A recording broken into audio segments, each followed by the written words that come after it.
Hey, so we did it again. This is finally on video. Um, the fourth of the 4-car lot that I got a couple weekends back. This one had to take it to my parents first, and then could make the rest of my journey out to my place because we needed the truck for a few other things before we burdened it with a trailer headed down here. Anywho, we got ourselves another blue 1982 EXP. Yes, just like my famous restored one here. And this one, it's in pretty good shape. The paint's not awesome and shiny, but it's not at all faded like my blue cars usually are. The hood kind of is. For some reason, the hood and the tops of the fenders, you can see have kind of faded through the blue paint, and now it's just the primer underneath. But this car is in really good shape. I wouldn't say immaculate, but really good shape. You can see there are a couple body flaws here, a whole bunch of wrinkles. Not too sure what had happened here, but there's a similar flaw kind of on the top of the roof. So yeah, good denting right here. I'm thinking what had happened. I don't know the story, but this is my approximation. So whoever owned this car years ago, many years ago, probably over a decade ago, they had some sort of issue with the engine tranny, yanked it out, and then sold it for whatever, and then started parting out the rest of the car. And at whatever point they did that, I'm sure they took off all the body panels and threw them back on when someone offered to buy the car whole, because the hatch was definitely removed at some point, because this body gap is extremely minimal. It's less than what it should be. So I believe what had happened with this buckle here is when they removed the hatch, they had lost whatever shims had gone inside the hinge. You know, there'd be a stack of washers, shims, and that kind of sets this body gap, and then you moving this up and down tweaks a few things too.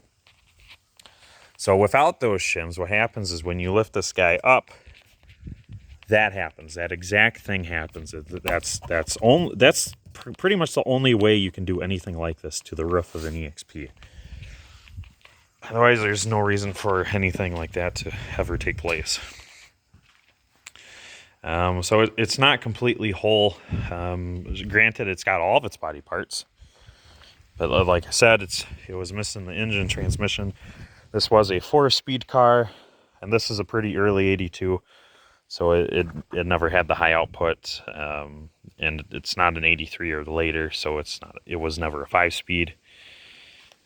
It was a factory AC car, factory power steering, factory dual mirrors, factory cruise control, factory clock. So we got a lot of goodies on this thing. It's got pretty much every option except for sunroof. That's all right. We got a few sunroof cars. It's just coincidentally not a single one here right now. Good grief, we got 1, 2, 3, 4, 5, 6, 7, 8 EXPs here right now, and not a single one has a sunroof. Jiminy frickin' crickets. Otherwise, the dashboard has a couple cracks here and there. Nothing major, but it's not a dash I would brag about. Steering wheel's in awesome shape. What are we showing for miles? That would kind of end up take, 87,000 miles. So I'm going to say that's accurate with how clean the body is and how wear-free things like the steering wheel are. Included was a set of louvers, which is great. A buttload of spare parts on the inside of the car. Even more goodies in the back. I think that tire in the back is just another one of these, because you can see the wheels that it's wearing are not the ones that came with this car. These wheels, you'll notice that they all have blue overspray on the rubber, because these were the tires and wheels that we used to paint that one with. So I got these Tempo wheels from someone nearby. We strapped them onto my car because it made the car taller than what the 13s were. You know, or I should say the correct tire size. These are taller than that. And they held air great. But the tires have crap for tread. So they were only used for rolling cars around. And since I didn't care too much about them, they're just cheap Tempo Polycast wheels. I now have plenty more of them. We just use them as paint fodder. But this EXP did come with its original 13-inch Steelies, and then you know, the Econo spare in the trunk. But it's almost entirely rust free. The only rust is where there were body damage. You know, this, of course.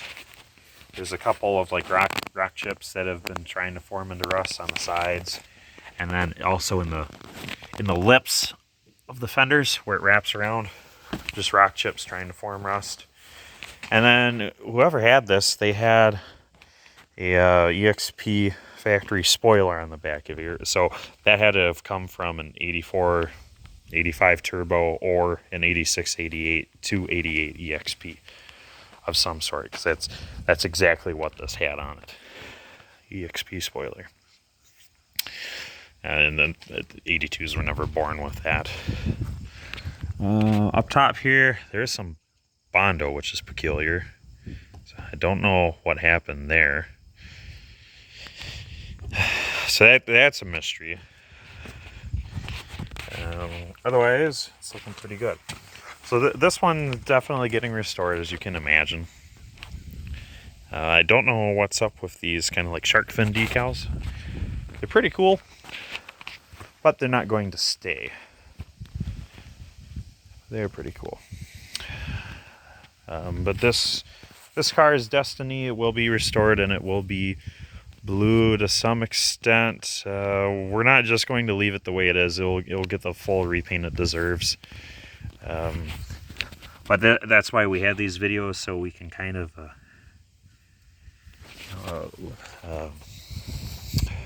preserve the past. We lock in its condition for perpetuity, because it's pretty cool. I never see these blue ones this nice. I have 4 of these 1982 blue EXPs, and only 2 of them have their original paint. This one's been repainted twice. Once by an owner way back in the 90s, and then another time by me a few years ago. We had plenty of videos on that. And then another one I had rescued from just down the road from where we lived. Brought that home, and that one was repainted. So it's just this one, which I think came from Nebraska, and I got a blue 82 from North Carolina. Those 2 are wearing their original paint. The other 2 have been repainted. So we really don't have very many EXPs wearing their original paint, and this is the only one looking this good. All the other ones, they've been repainted, or they're pretty worse for wear. Crazy faded. And then we got one mint specimen here that just has a good layer of dust on it. So we'll bring this guy back. Just trying to decide if we want to go with this blue or if we want to go with the 83 blue. It's slightly darker. It's still metallic. I have some of that blue. Granted, it's on a dry faded panel that's been painted over, but this is a 83 or 82 LN7 hatch, and it is wearing that mild metallic paint underneath the scrummy respray. So that's kind of what we're shooting for. That would be very cool. It's a little darker than what these 82 EXPs were, but I think it would look really slick. So we'll see how that goes, but look forward to restoration videos on this. And do keep in mind, we got plenty of videos on other EXPs and Escorts and whatnot.